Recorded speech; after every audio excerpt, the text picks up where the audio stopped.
भारत निर्वाचन आयोग की ओर से पूरे भारत में इन दिनों लोकसभा के चुनाव को लेकर गतिविधियां आगे बढ़ रही है और जिस कड़ी में इन दिनों होम वोटिंग का काम प्रारंभ है, जिसके माध्यम से मतदान दल जो होम वोटिंग के चिन्हित स्थान है या होम वोटिंग जिन मतदाताओं ने चयन किया है उनके घर पहुंच रही है और उनके मत ले रही है। यह मतदान की सुविधा उन मतदाताओं को मिल रही है जिनकी उम्र 85 वर्ष से ऊपर है, यानी कि 85 ईयर्स ओल्ड ऐसे मतदाता जो शारीरिक रूप से अक्षम है और उन्होंसे अपनी स्वीकृति प्रदान की है कि हम लोग घर से वोटिंग करेंगे, या ऐसे मतदाता महिला पुरुष जो 40% से अधिक दिव्यांग है मानसिक रूप से शारीरिक रूप से, जिनको सक्षम स्तर से ऐसा प्रमाण पत्र जारी किया गया है, उसको भारत निर्वाचन आयोग की ओर से घर से यानी कि होम वोटिंग की सुविधा प्रदान की गई है। जिस कड़ी में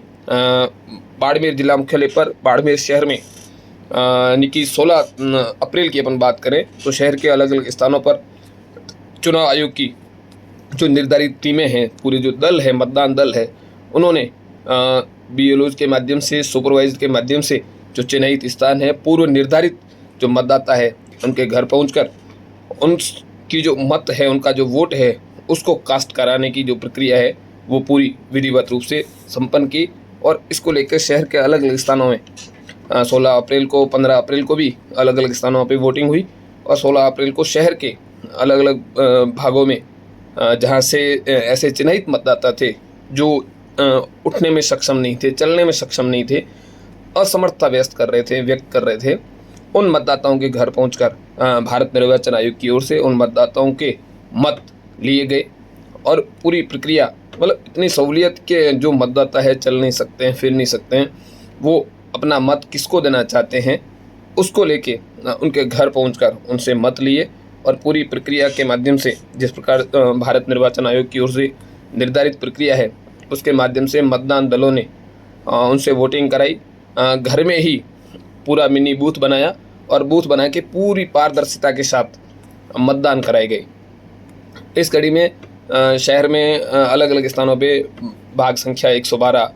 भाग संख्या 117, भाग संख्या 124, भाग संख्या 127 ऐसे अलग अलग स्थानों पे जहां पर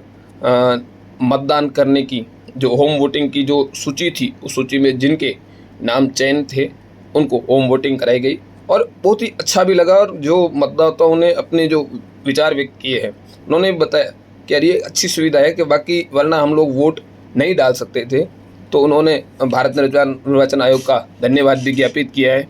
और ऐसे बुजुर्ग है जो शायद ऐसी सुविधा नहीं होती तो वोट नहीं डाल पाते, तो इस सुविधा के बाद उनको वोट डालने की एक सहूलियत मिली और सुविधा मिली और उनका एक जो अमूल्य मत है वो भी कास्ट हुआ और वो भी मतदान की प्रक्रिया में शामिल हुआ। और पूरे मतदान दल की जो टीम है उनमें जो पर्यवेक्षक है या BLOs है या पूरी जो PRO सहित पूरी टीम है, उन्होंने भी पूरी प्रक्रिया के तहत और पूरी पारदर्शिता के साथ मतदाता को सारी व्यवस्था बताते हुए, समझाते हुए पूर्ण रूप से एक पारदर्शी मतदान संपन्न कराने की कार्रवाई